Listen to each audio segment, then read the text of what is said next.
มื้ออื่นนี้เป็นวันงานโต๊ะจีนเนาะมื้อนี้ยายวิก็เลยเตรียมของยายวิเตรียมอะไรมั่งมาดูกันจ้าทุกคนพวกเราชาวครัวริมโขงโต๊ะจีนนำทีมโดยเชฟเวทเมนูอาหารของเราก็คือมาตรฐานจ้าทุกคนรวมทั้งหมด7อย่างเหมือนเดิมราคาก็มีตั้งแต่1,500ขึ้นไปจ้าแล้วแต่มักไผ่มักมันเนาะอยากได้ราคาเท่าไหร่งานในวันพรุ่งนี้เจ้าภาพเลือกโต๊ะ1,800โต๊ะ1,800มีอะไรมั่งถ้าโต๊ะ1,800ขึ้นไปปริมาณก็จะเยอะขึ้นแล้วโต๊ะอาหารของเราก็จะปูผ้าด้วยผ้าสีขาวส่วนเก้าอี้ก็จะมีหมวกด้วยวันนี้คุณย่าของน้องมะเฟืองเพิ่นมาหาย่าของเพิ่นก็บ่ค่อยได้มาหาปานใดเนาะหากก็สิเคยมาหา2 ครั้งได้วันนี้เพิ่นคิดฮอดหลานเพิ่นแฮงมันก็เลยมาหาแล้วก็ได้ผูกแขนซึ่งกันและกันเป็นสิริมงคลด้วยพอคุณย่าของน้องมะเฟืองกลับยายวิก็เตรียมงานต่อวันนี้มีคนงานมาทำทั้งหมด4 คนแล้วก็รวมยายวิกับตาเวทนำเป็น6จ้ะทุกคนพรุ่งนี้มีเมนูอาหารอะไรบ้างก็สิมีไก่ผัดเม็ดมะม่วงที่เมื่อวานนี้ยายวิได้ทำกระจาดไว้เนาะก็เพราะว่ายายวิสิเอามาใส่ไก่ผัดเม็ดมะม่วงนี่แหละแล้วก็มียำปลาดุกฟูปลาสมุนไพร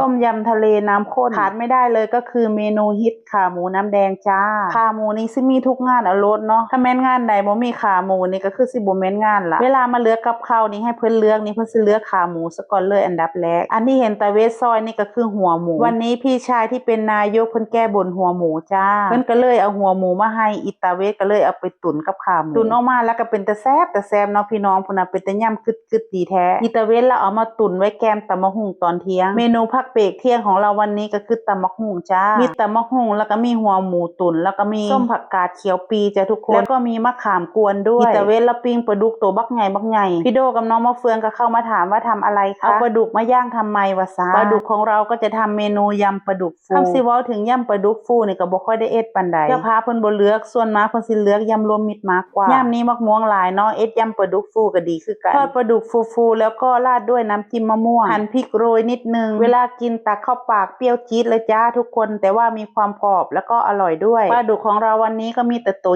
ใหญ่ๆส่วนปลานิลเป็นเมนูปลาสมุนไพรจ้าปลาสมุนไพรของเราก็จะมีเครื่องของมันส่วนเครื่องของมันในสิเอ็ดแบบดิบเราจะไม่ทำแบบสุกเราก็จะหั่นเครื่องของมันเป็นเต๋าเครื่องของมันก็จะมีหอมแดงตะไคร้ขิงแล้วก็จะมีถั่วลิสงด้วยหรือจะใส่มะนาวหั่นเป็นเต๋าทั้งเปลือกลงไปด้วยก็ได้แล้วก็จะมีพริกหั่นเป็นเต๋าด้วยจ้าตอนเฮาตักเข้าปากเนาะเวลาเฮาเคี้ยวนี่ก็สิมีกลิ่นสมุนไพรขึ้นจมูกเฮาเลยแล้วแต่ความมักว่าสิเอ็ดลักษณะใดมันบ่มีสูตรตายตัวเนาะแล้วแต่ไผสิเอ็ดออกมาลักษณะใดบางร้านก็จะทำแบบสมุนไพรสุกไปเลยส่วนร้านของยายวิสิบ่เอ็ดจังซั่นเนาะสิเอ็ดแบบลักษณะยายวิคิดว่ากินลักษณะนี้มันถึงใจดีแบบว่ากินสมุนไพรนี่แบบเน้นๆเลยจ้าขึ้นจมูกเลยตักเข้าปากตอนไหนก็จะอร่อยตอนนั้นเลยจ้าส่วนเมนูไก่ผัดเป็นมะม่วงอันนี้ก็สิบ่ค่อยมีคนเลือกปานใดเนาะเพราะว่าเพิ่นบ่ค่อยฮู้จักอร่อยเหมือนกันจ้าทุกคนรสชาติก็จะออกหวานแล้วก็จะผัดแห้งไปเลยยายวิก็เลยเตรียมรังนกไว้พรุ่งนี้เจอกันนะจ๊ะแล้วก็ไปดูรังนกยายวิว่ามันจะเป็นแบบไหน